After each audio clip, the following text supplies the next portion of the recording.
Hello friends, this is Cara-Renee with B.Reborn Art and Healing. I just wanted to come to you and do a really quick video on how I prepare for a new journal. I am a very organized crafter.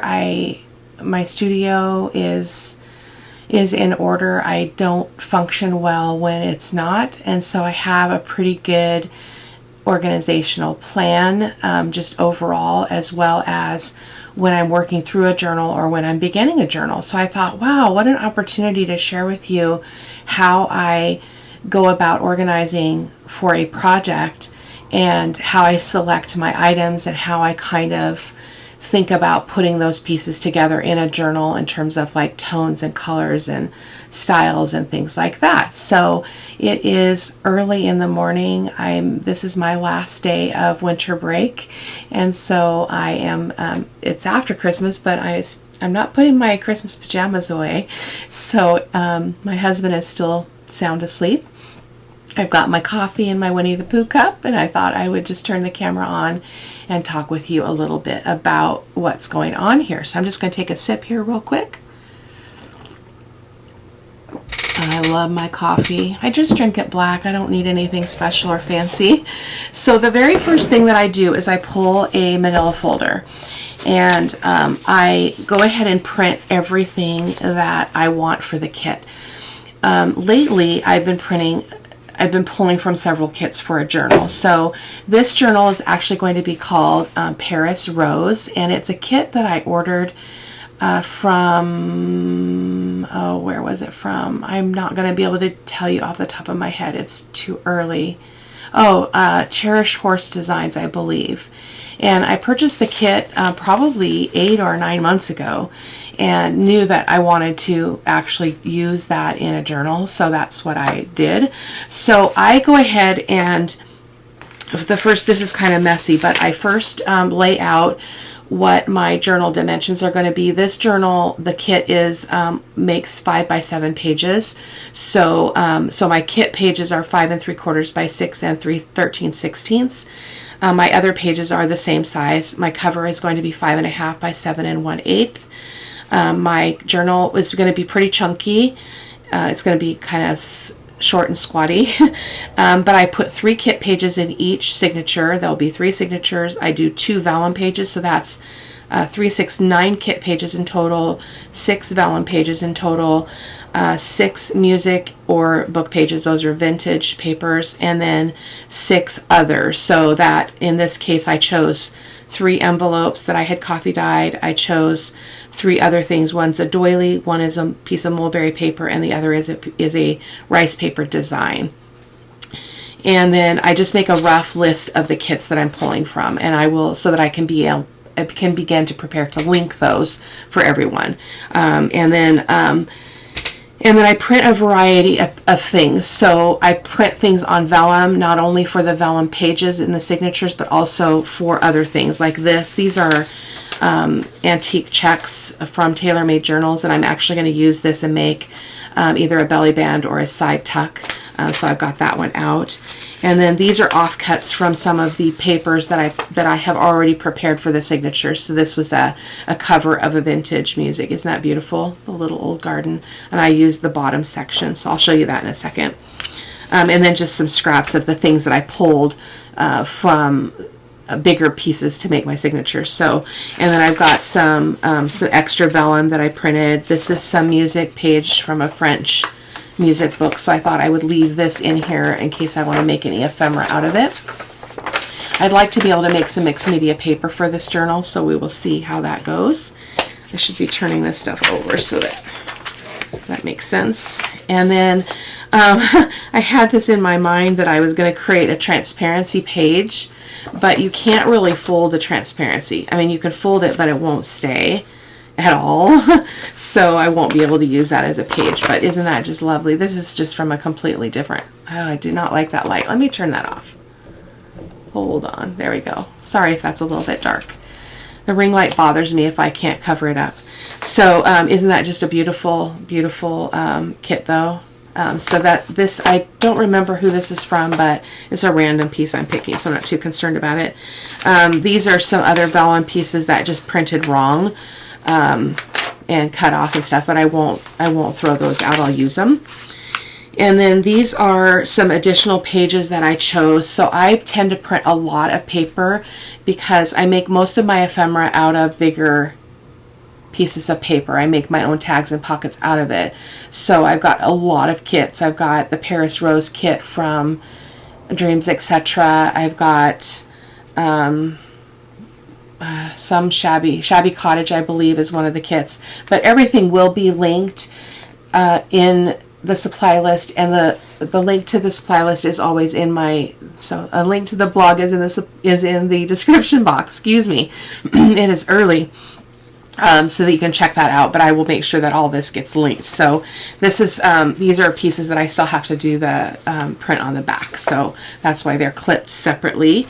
I bought these French words. They're French floral names, so I'm going to be using those. So this is some fussy cutting that I still need to do.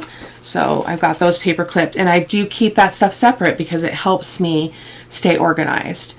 And then when I start creating scraps, I'll show you that in a second. I have a little bag that I keep them in, and I keep my ephemera in a bag as well. So I'll show you my baskets here in a moment. And then these are some, and then I always print some pages on 20-pound paper in case I want to do some collaging. So I've got some of that there. And then these are print fails, which basically means, like this one, I had didn't pull these off the printer, and they got stuck in my white paper, and so when I printed something else, I printed on the back, and then that's a printer fail from running out of ink. So I will use these in some form, so I keep those separate as well. And then here are some more pages. So this is just some other random stuff, some French letters, ledgers, some stuff from Ruby and Pearl I thought we would introduce. This is from the kit, the main kit that I'm using. Paris Rose. No, not Paris Rose. You guys can see it in the description box. I'm so sorry. And then these are the pages from the kit. So it looks like a lot, right? Well, this is random stuff. This is a lot of stuff. This is some ephemera that needs to be cut out. It looks like everything is double printed. And I do use a lot of it. I tend to go overboard with my printing just because I have the ability to do that. In fact, I have an entire shelf in the studio that is stuff that needs to be filed away that's over prints. But again, I don't waste anything, so I will use it for something or in another journal. So my mouth is dry. So that is my folder, and so I have a shelf within reach here, and I just tuck this underneath my baskets, so I've got all my paper is always in one place as I move through the journal. So then I have one basket that is kind of my textile basket. Now this is not for sure what I'm going to be using for cover. I don't keep a whole lot of overstock of fabric, but I thought this would be really pretty, but we'll have to see. It might not be the right tone. In fact, it probably isn't, but we could do this as well and do kind of a mixed media topper on the journal. So I just thought I would pull possibilities out too. And then I have some eyelet fabric I thought might be fun to make a fabric overlay on a page. So that's that. And then I look at my color tones that I've chosen for the journal. Let me just open this, and I go through my beads and stuff, and I start pulling things that might go for dangles and whatnot. So there's kind of a mishmash here of stuff, but I've had these little hair clippy things. They're a craft item. They're not for hair, but they're like a bobby pin. And this is kind of the tone, a little, well, not quite the tone, but it's kind of in that family of color. And I've got these little Eiffel Tower charms and stuff. So thought we would use those. So I keep those in this little container, and when I'm done with the journal, I sort that stuff all back out, and then this is empty, and I start over. I just bought this kind of roughly ribbon from Hobby Lobby very recently. This is actually more the tone. Let me just open this up for you to see. This is actually more the tone of the primary paper, I believe. The tones don't have to be precise. It's the aesthetic that you're going for that's the most important. So I've got this kind of green and then a pink and a white in that. And then I have other various things like some seam binding from Etsy, an Etsy purchase, some pinks, lots of tones. I like lots of different colors that kind of go together in my journals. And then I've got, I'm not sure how, I have this I have this in the studio as just kind of a pretty thing like on my flowers, and I thought, wow, it'd be cool to incorporate this into the journal. So I'm not sure how I would do that, but I pulled some out. And then some various other silks. This is a rosebud kind of trim, and then some thinner lace, crocheted lace and such. So, and then this is some coffee dyed fabric I thought we would make some pockets out of. This will have to be cut down because my page at its widest can only be 5 3/4. So it's going to be, no, it's not 5 3/4. That is not a correct measurement. I'll have to correct that because the kit pages actually are under 5 inch, just slightly under 5 inches wide. So I will correct that, and then I'll show this to you every time. I'll put it on a white piece of paper so you guys can see. I think that was really helpful when I did the autumn garden journal, especially when we started doing the construction. I gave you all those dimensions. So, and then some coffee dyed trim here.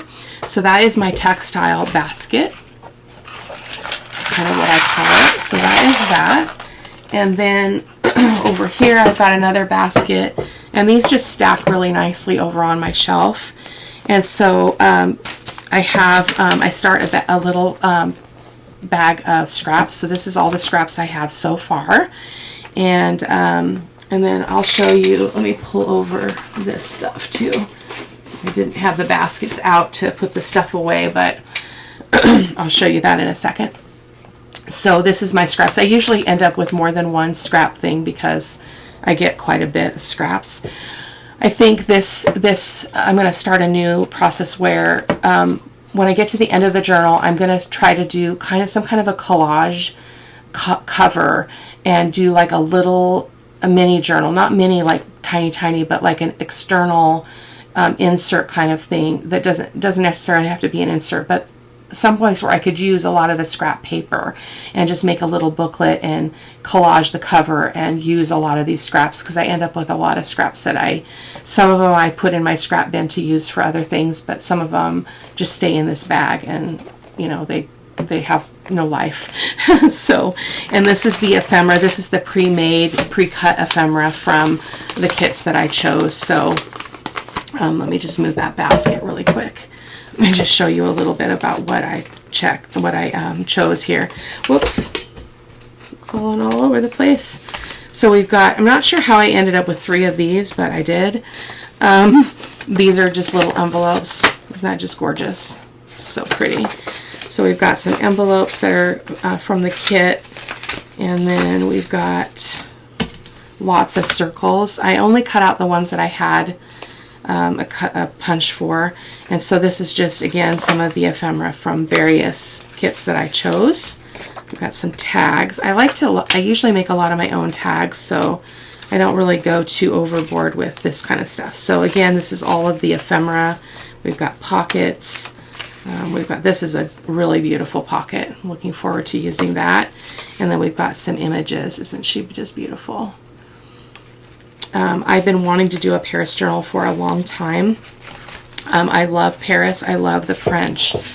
I love the French history. I love the language. I'm very sad about what's going on over there right now. So I thought, wow, I'm seeing lots of reports of kind of crazy violence and things kind of coming apart at the seams, and that breaks my heart.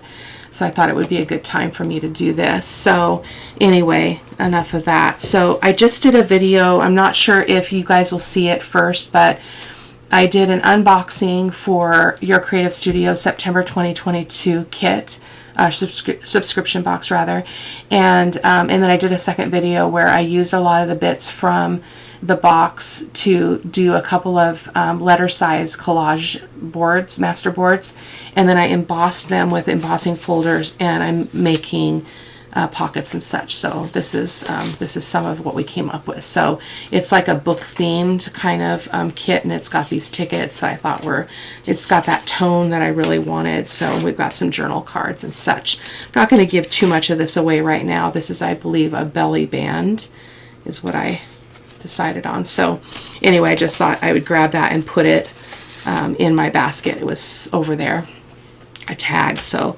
that is that, and I used everything for cards and belly bands and such, other than we've got some scraps here that I'll probably make one of the dangles in the journal. So I'm going to stick this stuff in here. Usually, in fact, let me go ahead and get a bag. Usually I will get another bag to put the ephemera in. So let me just grab that while I'm thinking about it here real quick. And I just recycle these bags. I don't write on them or anything, because then I can just use them for whatever project. These are the little bags that I keep all my stamps in. So I have an extra stash. So that is that. So let me set that aside. And then let's just talk about the signatures and how I select those. So I'm just going to get another drink here. I'm taking some medicine, an antihistamine at night to deal with some issues, and so it makes my mouth really, really dry. So in the morning it's terrible. So these are the ones. This is the set bit that is the kit pages. So we've got this one and this one. Look at the tones, aren't they beautiful? And then so this is not from the kit, but it's a kit page. It's just not from the main kit. It's from various sellers. So. But I just love, love, love. Look at that. Isn't that beautiful? And then and this is the green tone that I've been talking about, that I really am going to try to pull out, because I think it's really beautiful. And it's not the same tone in all of the pages, but I really love that color. I think it's really lovely. And then this one, I have it on my computer, but I can't find it, and I neglected to print on the other side so it's white. So I'm going to probably do some stenciling on that. I looked and looked and looked on my computer last night and cannot find it. I'm sure I'll find it when I'm done. So that is those are the kit pages, and then these are the vellum pages. And again, this is from various kits. So this is one of the checks from Tailor Made Journal. So I'm going to make a little page that's just like, I guess it has to go like that, and it will have a little pocket here. So I do stitch around a lot of this. I probably won't stitch on the vellum. I know I can adjust my tension and get a better result, but I don't want to fuss with that, so I probably won't be stitching on vellum. And so then we've got a page. We've got, again, 6 pages of vellum. So 1, 2, 3, 4. This, I just love this. Look at that. I love vellum. I love the crinkle. And so we've got 6 of those, and almost done, you guys. I hope that you find this helpful.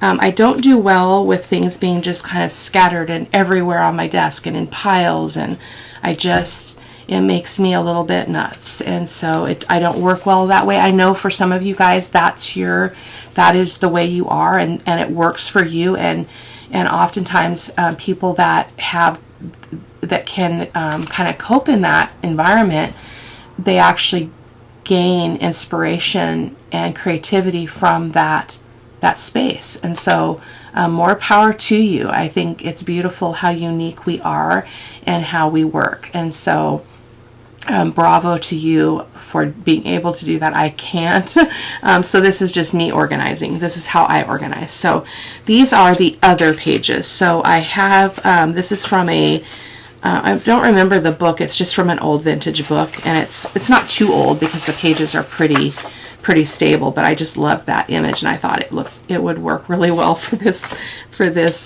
journal. And then this is that bottom section of that one I showed you where I had the top still. This is a cover for a vintage music book. Like one of the pamphlet kinds that just has just one song in it, but it's kind of got this linen feeling fabric or paper. So, which I'm going to check into getting some linen paper. I think it's really beautiful, and even though this doesn't have anything on the back, I think it's lovely, and I'm going to leave it like that. But that's what that looks like. And then this is a vintage music page from my stash, so we're going to be using that. And then this is another one. This is the original. In a previous journal and video, I used the copies, but this time I am using the original.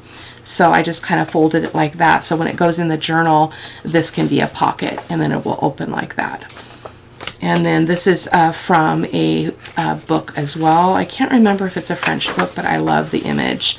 When I folded it, though, you can see how the paper is breaking down. So I'm going to have to put some washi or something. Hopefully I can find a more transparent washi there to stabilize that. And then this is some French paper. It's not a digital. I ordered it from Etsy, and I think I got 4 sheets in my order, and I haven't used them yet. So so I bumped into it, and I thought, oh, I need to get this in that journal. So there we go. So those are the kind of some of the specialty papers.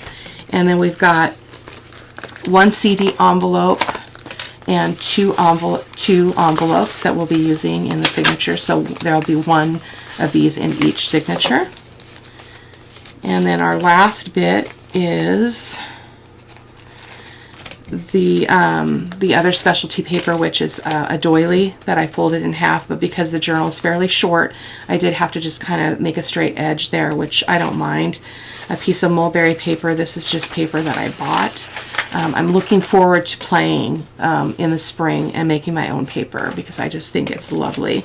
This is the rice paper I was talking about. I've never used rice paper that's actually a design that I've purchased. I've made an art project with this rice paper before, and I thought it was perfect for this journal, so I just trimmed her down to be the right size, and I love the back of it. In the journal, that's going to be really pretty. So that is that. So I hope that that's helpful for you guys. You can let me know in the comments if that's helpful or not, or if there's anything else that you would like to see in 2023. I am still ticking away at a list of requests that I had when I did I believe it was the 1500 subscriber giveaway, and I asked people what they wanted to see on the channel, and I have been creating around those things. I still have quite a few left, but I love to hear your suggestions. I am here for you guys. I do this for you. I do it to inspire. I do it because it gives me joy. Creating gives me joy, and recording while I do that gives me joy. It's just something that I'm comfortable with, and I love it. So, but I do it for you. So I do want to definitely hear your suggestions about content, as well as I'm playing around again with working on the length of my videos and really being mindful as I record where I can not talk, so that part, if it's not really important what I'm saying, I can take the audio out and then put in some music and speed it up a little bit and make my videos a little bit more digestible. I know that I struggle a lot with creators who I really love to watch, but I simply can't watch if they publish, a video every day that is an hour long. Even as much as I want to see that and I want to see what they're creating, I can't do that. I can't watch for an hour every day one creator. And so now for other people, so for some people that works, they can do that, but I can't. I don't have the time. I work, and and I'm trying to have a better balance in my life so that I'm not spending all of my time on social media and all of my time watching YouTube. I want to be very strategic about that, and so I'm hoping that I can continue to refine my processes. I just work really hard. I want to make sure I don't speed something up that's more useful for you to see drawn out. So I'm pretty good at evaluating that, but I'm working on it. So that is that, guys. I will see you in the next video. Thank you so much. Bye-bye.